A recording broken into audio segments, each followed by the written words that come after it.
Every business has certain things in the organization that constrain growth. They may even be processes, systems, or people who have served you well up to this point. In order to grow and equip your business for scalability, you'll need to scrutinize constraints. Jeff Bezos, who you could argue knows a thing or two about growth, he said this: "I think frugality drives innovation, just like other constraints do. One of the only ways to get out of a tight box is to invent your way out." So there are positive constraints, and in fact they can promote innovation. However, the constraints I'm talking about are those limiting factors that constrain growth and limit full expression of potential.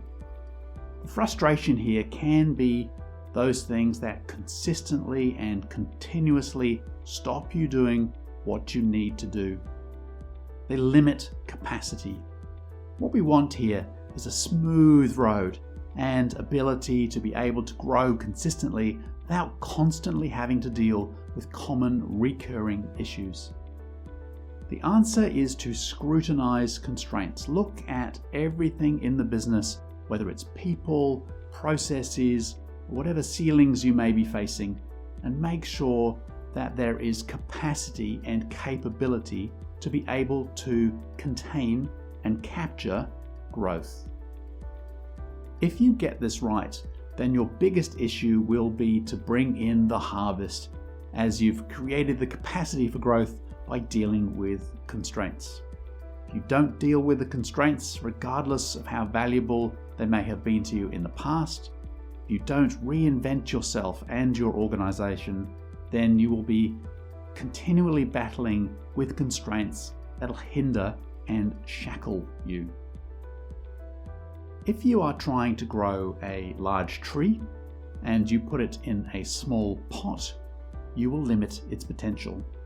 In fact, that's not quite right. The potential will still be there. It just won't be released.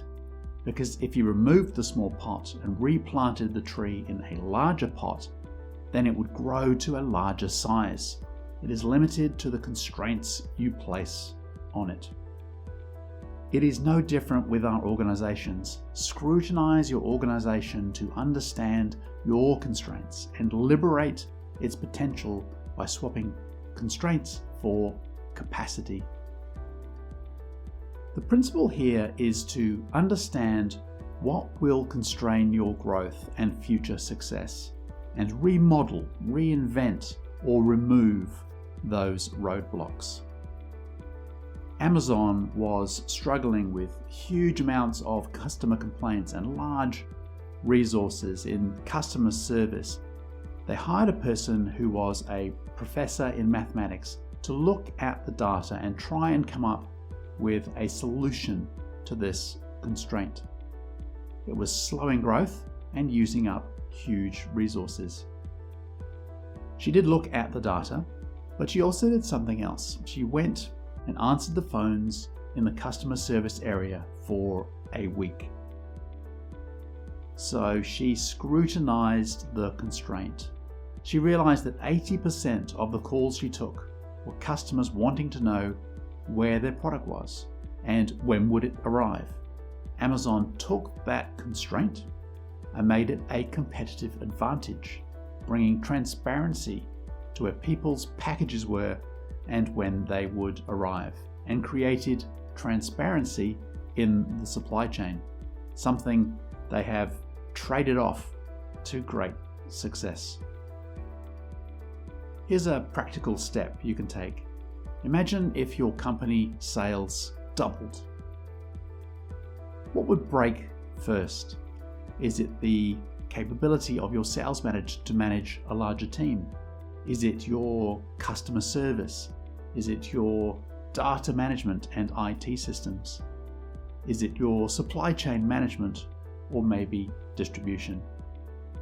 Pressure testing your organization in this imaginary way may reveal to you constraints that are limiting your ability to grow. Scrutinize your organization, your people, your processes, your potential, and find those constraints. Maybe you can build them into a competitive advantage, like Amazon.